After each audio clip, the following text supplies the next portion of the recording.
Students, in our last class of plant anatomy, we had a detailed discussion over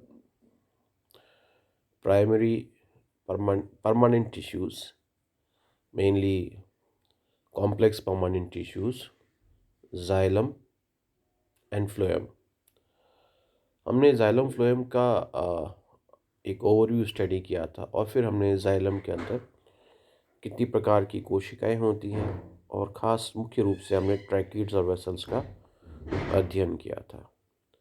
आगे बढ़ते हुए आज की कक्षा में हम जाइलम पेरेन्काइमा सेल्स के बारे में अध्ययन करेंगे और इन पेरेन्काइमा जो कोशिकाएं हैं, जो मृदुतक कोशिकाएं हैं जाइलम की, वह क्या कार्य करती है उसका भी विश्लेषण करेंगे। जाइलम टिश्यू के अंदर एकमात्र जो जाइलम टिश्यू जो कि चार को विभिन्न प्रकार की कोशिकाओं का बना होता है, जिन्हें ट्रैकीड्स, वेसल्स, जाइलम पेरेन्काइमा और जाइलम फाइबर्स कहते हैं। इन चारों कोशिकाओं में एकमात्र जीवित कोशिका मैच्योरिटी पर जो होती है वह है जाइलम पेरेन्काइमा कोशिका। ये मुख्य रूप से स्टार्च मैन्युफैक्चर करती है इन growing season for the use at the beginning of the next. आप जब देखते हैं, जब लकड़ी के जो बड़े बड़े गट्टों को देखते तो उनमें एनुअल रिंग्स होती है। वह रिंग्स के माध्यम से हम उनकी आयु का निर्धारण भी कर सकते हैं। By counting the number of rings we can actually determine the age of that particular plant. वह एक वलय जो है, एक रिंग है, वह एक ग्रोइंग सीजन को दर्शाती है और अगले ग्रोइंग सीजन के अंदर पूरा नया सवन उत्तक बनता है, तो उसके लिए ये एनर्जी को स्टोर करके रखती है। और इसका जो अरेंजमेंट है ये स्कैटर्ड होता है। ये जाइलम वेसल्स के बीच में अलग अलग या ट्रैकिड्स के बीच में पाई जाती है। और इसका जो lateral movement of water and nutrients through woody stems occur along horizontally arranged rays, specialized xylem parenchymal cells oriented radially. The structural pattern of xylem vessels, fibers, and rays is characteristic for different species of trees. Xylem forms the inner woody part of stem and trunks. Central heartwood has no living cells. तो मुख्यतः इसका जो arrangement है ये अलग अलग प्रजाति में अलग अलग प्रकार से हो सकता है। और वेसल्स और जो ट्रैकिड्स है वो तो हॉरिजॉन्टली होती है। मतलब इनका जो रेडियल अरेंजमेंट होता है जो जाइलम पेरेन्काइमा सेल्स का। तो मुख्यतः हम इस पर आज जो फोकस करना चाह रहे हैं वह इसका क्या कार्य होता है और साथ में जो वुड होती है, जिसे हम हार्ट वुड कहते हैं और सैपवुड कहते हैं, वो क्या होती है। तो आप इस स्लाइड में देख रहे हैं कि जाइलम वेसल्स, ट्रैकीड्स और साथ साथ में जो पेरेन्काइमा सेल्स हैं वो किस प्रकार से हैं। ये जो स्लाइड है ये एक लॉन्गिट्यूडनल सेक्शन है एक स्टेम का। इस लॉन्गिट्यूडनल सेक्शन के अंदर क्लियरली आप स्पष्ट रूप से देख पा रहे हैं कि जो बड़े एलिमेंट्स है, जैसे कि ये बड़ा एलिमेंट है, ये एक जाइलम वेसल है। ये ब्रॉडर होता है, लंबाई में छोटा होता है, जबकि जो नैरो एलिमेंट है ये इस तरीके से, ये यहाँ ये जो नैरो एलिमेंट्स है या ये जो नैरो एलिमेंट्स है ये है एक्चुअली ट्रैकीड्स। लंबाई ज़्यादा होगी पर इनकी चौड़ाई कम होती है। और आप देख पा रहे हैं कि जो ये छिद्र है ये पिट्स है, यहाँ पर सेकेंडरी सेल वॉल डिपोजिशन नहीं हुआ है। और इसी के साथ साथ आप ये जाइलम पेरेन्काइमा कोशिका देख रहे हैं। तो ये ट्रैकीड्स और वेसल्स के साथ साथ अरेंज्ड है। ठीक है, ये सिंपल सेल्स होती हैं, आइसोडायमेट्रिक सेल्स हैं, क्लियरली इसमें स्पष्ट हो रहा है। और ये जीवित कोशिकाएं होती हैं। अब इनका मुख्य कार्य क्या है ये हम इस पर आएंगे आगे।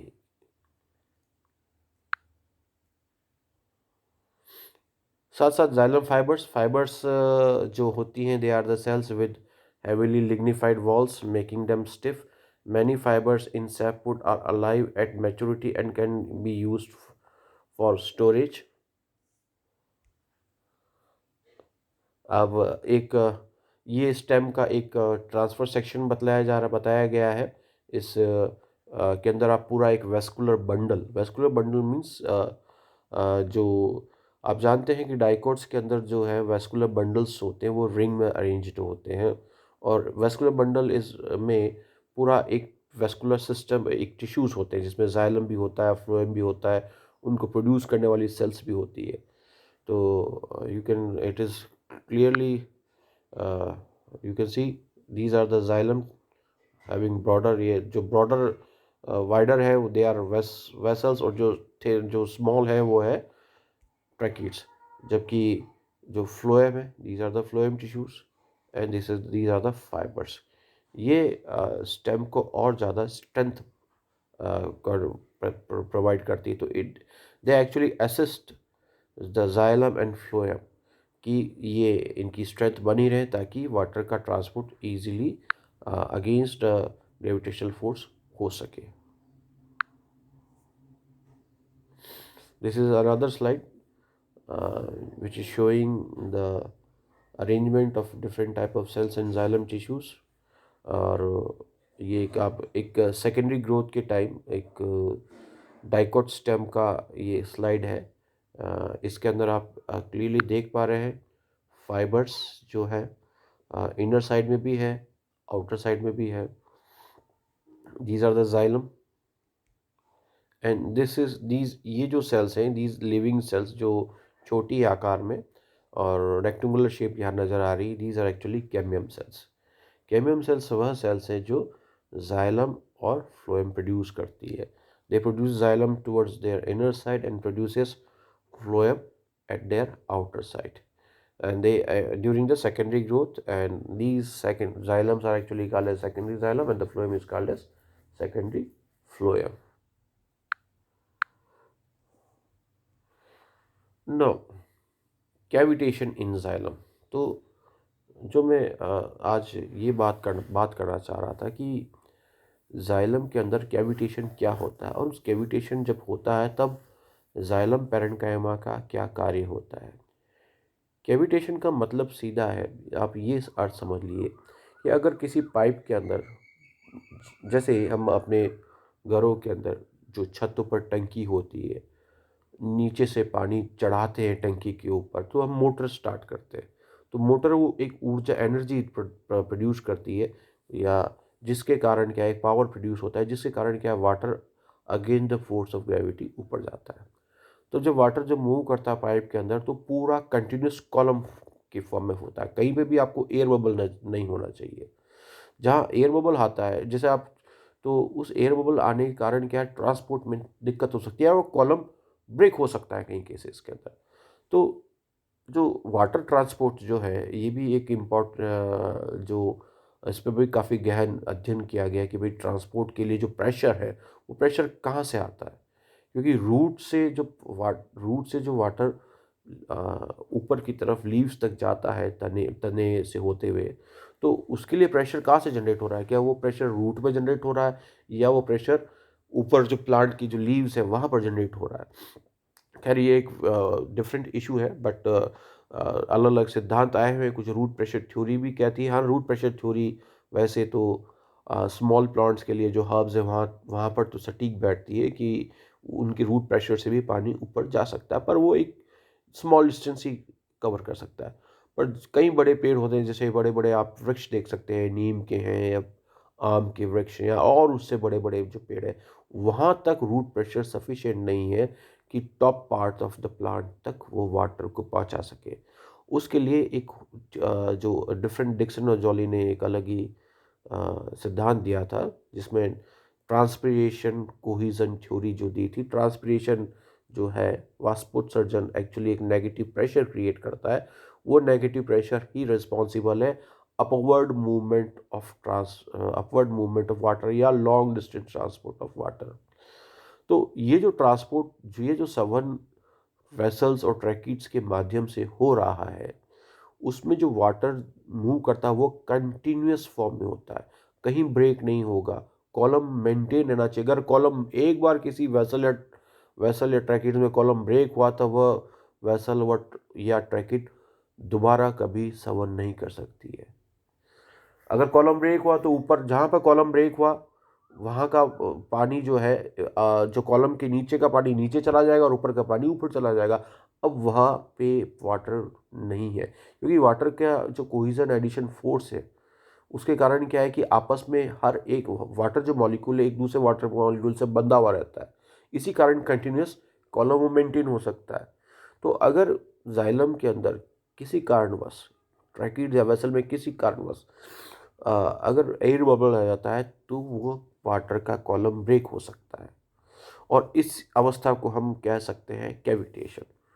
और कैविटेशन मतलब कि वह जाइलम जो है अब, या वो जो ट्रैकिड्स है वह अब कार्य नहीं कर सकता। जैसे मान लिया कि ये एक वेसल है, इस वेसल के अंदर ये ग्रीन एरो आप समझ लीजिए वाटर का कॉलम है, या में सिंगल है, हालांकि पूरा पूरा फुल भरा हुआ रहेगा यहाँ से पूरे कॉलम के अंदर, तो ये भी कंटिन्यूस कॉलम है।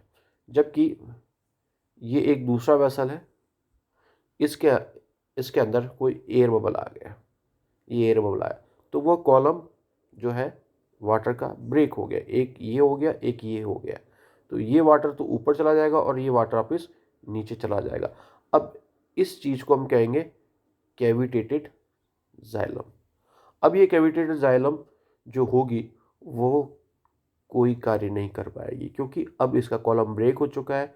अब ये इस कॉलम के अंदर वाटर मॉलिक्यूल नहीं है, तो कैसे रूट से लीव्स तक वाटर मूव कर पाएगा? नहीं कर पाएगा। पर जो जाइलम कैविटेट हो चुकी है वो एक तरीके से प्लांट के लिए दूसरे खतरे प्रोड्यूस कर सकती है। खास करके वो एक, क्योंकि इनका ये जो जाइलम से ये डायरेक्टली रूट से लेके लीव्स तक कनेक्टेड रहती है, तो माइक्रोस्फीयर जो रूट्स के अंदर जो रीजन है वो वहाँ पर भी कई सारे माइक्रोब्स हो सकते हैं। तो माइक्रोब्स आसानी से, जो जीवाणु है वो ऐसे कैविटेटेड जाइलम के माध्यम से प्लांट के अंदर एंटर कर सकते हैं, कि जो माइक्रोब्स है जो कि अब ये खाली है तो ये आसानी से रूट के माध्यम से ये प्लांट के अंदर एंटर कर सकते हो। प्लांट को विभिन्न प्रकार की इन्फेक्शंस हो सकते हैं, परंतु ऐसा होता नहीं है, क्योंकि जाइलम पैरेन्काइमा यहाँ पर कार्य करती है। और जो आप देख सकते हैं कि इस क्षेत्र के अंदर की जो तना है और इस तने के अंदर जो ब्लू कलर के अंदर दर्शाया जा रहा है कि अलग अलग वेसल एलिमेंट्स, और हर एक वेसल एलिमेंट्स के अंदर जो है वाटर फ्लो कर रहा है। ये एक वेसल एलिमेंट हो गई, ये दूसरी हो गई, ये ब्रांचेज हो गई। और एम्बोलिज्म मतलब break in water column that prevent transpiration. तो यहाँ पर वाटर कॉलम ब्रेक हो गया, तो अब ये वाटर कॉलम ब्रेक हो गया तो ये जो वेसल है, अब ये पर्टिकुलर वेसल कार्य करना बंद कर देगी। दूसरी वाली कार्य कर रही है, पर अब इस वेसल जो है ये ओपन हो गई है माइक्रोब्स के लिए। तो यहाँ पर जाइलम पैरेन्काइमा इस वेसल के अंदर टाइलोसिस का निर्माण करेगा। और वो टाइलोसिस क्या करेगी, उन कई प्रकार के सेकेंडरी मेटाबोलाइट्स जो होते हैं उनको प्रोड्यूस करेगी। और वो secondary metabolites, majority of the secondary metabolites है डिफेंस रोल, वो एक तरीके से डिफेंस का कार्य करेगी।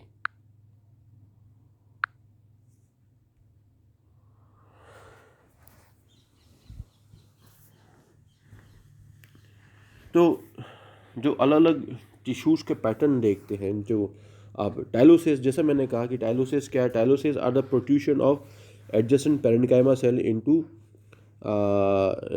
conducting cells of xylem.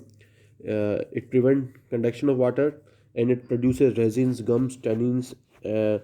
और इनके कारण क्या है कि वो जो वुड होता है वो डार्क कलर हो जाता है, और इसी कारण जिसको हम कहते हैं हार्टवुड जो होता है वो ओल्डर होता है, डार्कर वुड होता है, अंदर की तरफ होगा। सेपवुड जो होता है वो लाइटर होता है, स्टिल फंक्शनिंग है, और जाइल जो है वो सवन कर रहा। हार्टवुड मतलब डार्क, या आप समझिए कि हार्टवुड का मतलब हो गया कैविटेटेड जाइलम जो अब कार्य नहीं कर रहा है। और उसके कारण क्या है? एयर बबल आ गया होगा। एयर बबल आने के कारण क्या है? क्या एम्बोलिज्म प्रोड्यूस हुआ।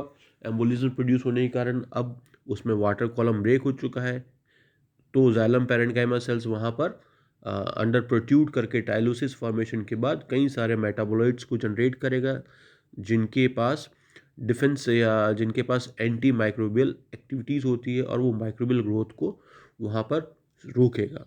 पर इस कारण क्या है कि वो उसका कलर डार्क हो जाता है। तो आप जब जो लकड़ी होती है, लकड़ी को आप जब उसका क्रॉस सेक्शन देखेंगे तो जो अंदरूनी भाग होता है वो डार्कर होता है। The dark part is actually hardwood.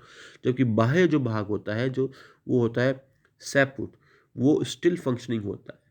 ठीक है, वहाँ पर सवन हो रहा होता है और इस प्रकार के रेजिन्स और गम्स नहीं पाए जाते हैं। टाइलोसिस जो है वो आउटग्रोथ है किसकी? पैरेन्काइमेटस सेल की। जाइलम पैरेन्काइमा की आउटग्रोथ होती है।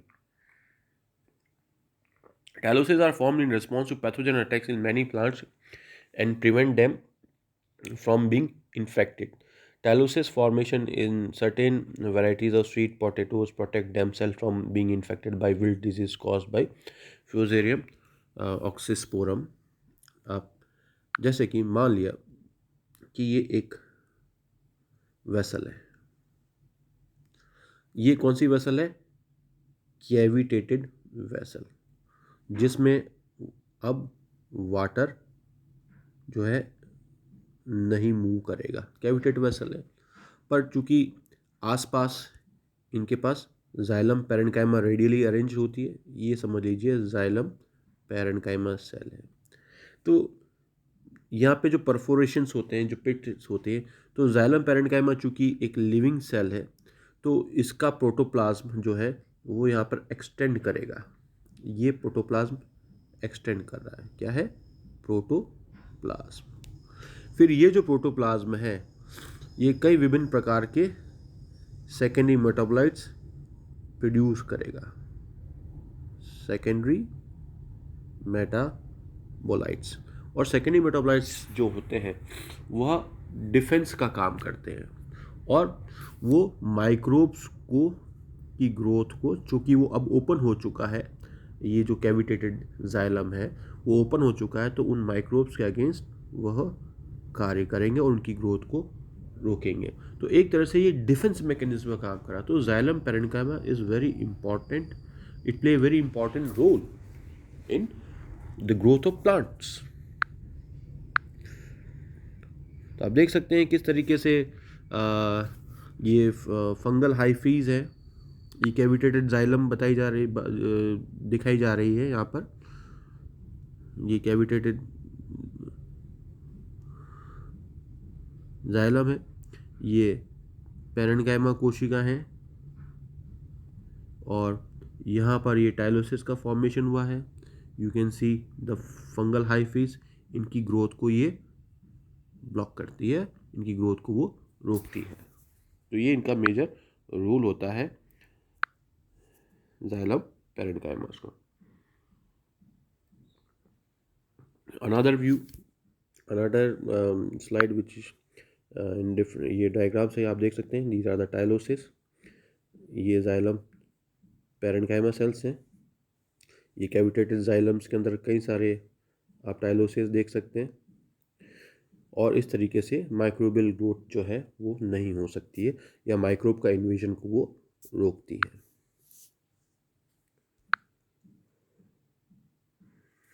अगेन आप देख सकते हैं कि ये जो वेसल एलिमेंट है, इस वेसल एलिमेंट, ये पूरा वेसल एलिमेंट है, और इस वेसल एलिमेंट के अंदर ये टाइलोसिस बन चुके हैं।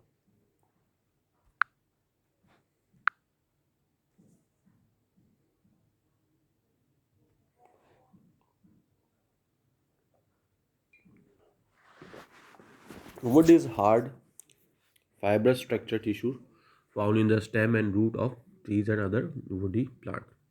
It is defined as the part of defined as the portion of the axis of woody plants lying inside the cambium line, it consist mainly of secondary xylem. तो मुख्य रूप से क्या होता है, वुड क्या है, एक तरह से सेकेंडरी जाइलम है। और ये आप बड़े बड़े जो ट्रीज़ हैं उनके तनों जो ट्रंक्स हैं, ब्रांचेस हैं, रूट्स हैं, उनके अंदर आप ये पाए पाए आप देख सकते हैं। दो प्रकार के होते हैं, सैपवुड और हार्टवुड। हार्टवुड डार्क कलर का होता है, जिन जो कि कार्य करना बन चुका है क्योंकि इट इज़ ब्लॉक्ड बाय टैलोसिस, जबकि सैपवुड जो होता है वो लाइटर है। अभी भी इसके अंदर जो सवन है वाटर का वो कंटिन्यू रहता है, तो ये अभी भी कंडक्शन करता है, जबकि हार्टवुड कंडक्शन नहीं करता है और वो एक तरह से सपोर्टिव रोल में आ जाता है। आप देख सकते हैं कि वुड का जो स्ट्रक्चर है, इस वुड के स्ट्रक्चर में जो इनर पोर्शन जो है ये डार्क कलर का है, दैट इज़ हार्टवुड, क्योंकि यहाँ पे कैविटेशन हो चुका है। अब कैविटेशन हो गया है तो अंदर, तो इसका मतलब नहीं कि वाटर ट्रांसपोर्ट रुक जाएगा। इसकी बाहर बाहर जो रिंग, फिर बाहर वाला जो पोर्शन है ये सैपवुड। इसके अंदर जो अलग जो नेक्स्ट ग्रोइंग सीजन है, तो उस ग्रोइंग सीजन के अंदर नए डेवलपमेंट में नए वेसल्स टेक्टिकल बने होंगे और वो कंडक्शन का काम कर रहे हैं।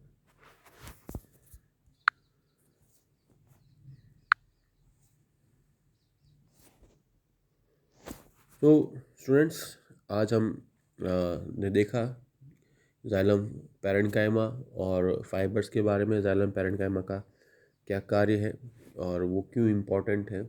और हमने वुड्स के डिफरेंट टाइप्स देखे, हार्टवुड क्या होता है और सैपवुड क्या होता है।